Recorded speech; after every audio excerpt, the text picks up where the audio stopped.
Hi there, I'm Zoot Java. Today I'd like to talk about the election debate between Vice President Mike Pence and Senator Kamala Harris. Someone said that Pence was rude in interrupting Harris, however, it appeared more as if he was merely showing his ability to take the helm as president if for any reason he would have to. The interruptions were clarifications of falsehoods being brought forth by Harris that he couldn't let people listen to and believe because they simply weren't true, particularly when the subject of race inevitably came up and Kamala lied through her teeth by repeating what is probably the biggest lie by omission of Donald Trump when she repeated one of the easiest checks to do by investigating it on the internet.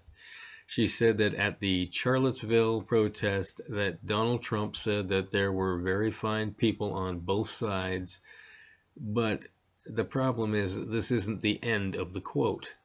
The extension of that statement was, Donald Trump said, and I'm not talking about the Ku Klux Klan or white supremacist or white nationalist groups, which I condemn.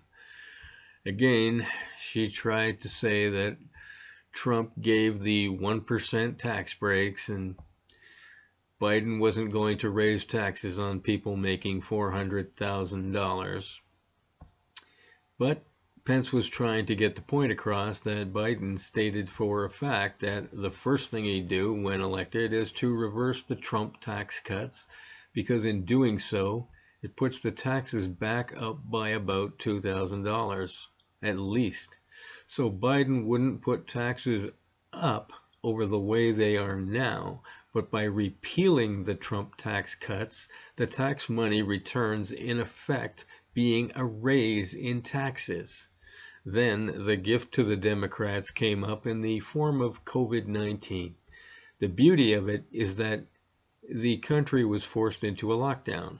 As a result, the economy went into a tailspin, forcing many people out of work, losing their businesses.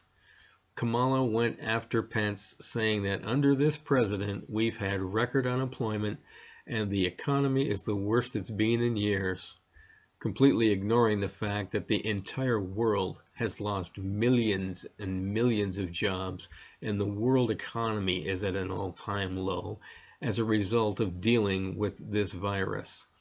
Also, in a 3-year span before the virus, Trump had the economy at a high not seen for decades. The virus also has been around for so long that anything can be said and people will forget it, given the timeline. First, she said that Trump's administration completely mishandled the virus, which killed over 200,000 Americans, that he didn't tell anyone because he didn't want to cause a panic. That actually is true, that he didn't want to cause a panic.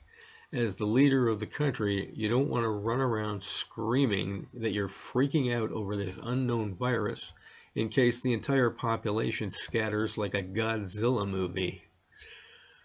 Pence pointed out that he immediately shut down all travel from China, a move that had Biden condemn Trump for being a xenophobe. The experts, including Dr. Fauci, said that Trump actually saved many lives by acting this quickly.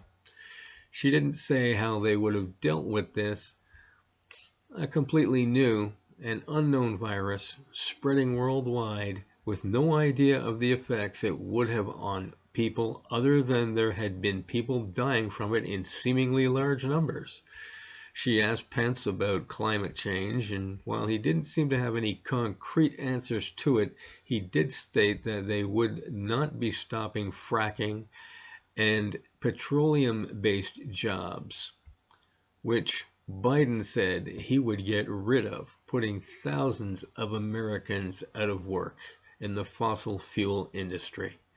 She also said that Trump's plan for health care would eliminate anyone who had pre-existing health conditions, which I didn't really see a full-fledged plan from Pence, but Harris was flaunting also a free 2-year college program if your family makes less than $125,000, and if you have a student loan debt, he'll cut it across the board by $10,000. Mike Pence asked Harris if they got elected and President Trump got Amy Coney Barrett to the Supreme Court previous to that, would they then pack the Supreme Court in order to get their way?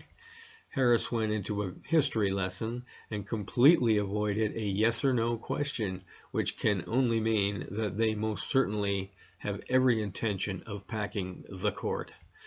But the stink bomb she let off near the end was saying how after the George Floyd tragedy that she was standing shoulder to shoulder with everyone around the corner in peaceful protest. With the 100+ days of rioting, either she's a very non-perceptive or stupid person, or she is complicit in orchestrating the rioting, looting, and more than 30 murders that took place in the so-called Black Lives Matter protests, which caused all this violent behavior, resulting in massive crime spikes all over the country. The debate ended rather positively, in spite of Kamala Harris lying through her teeth through most of it. Now for the part that you've all been waiting for, my bad joke. The last time I was at a bar, the waitress screamed out, "Does anybody know CPR?" I yelled back, "Yeah, I know the whole damn alphabet." Everybody laughed. Well, except that one guy. Anyways, don't forget to like and subscribe because it really helps me out and it annoys the usual suspects. Make sure to hit the bell for notifications of more of my words of wisdom. Spread my content on all your social media because I get censored by all the usual suspects. Until later, have a Java on Zoot.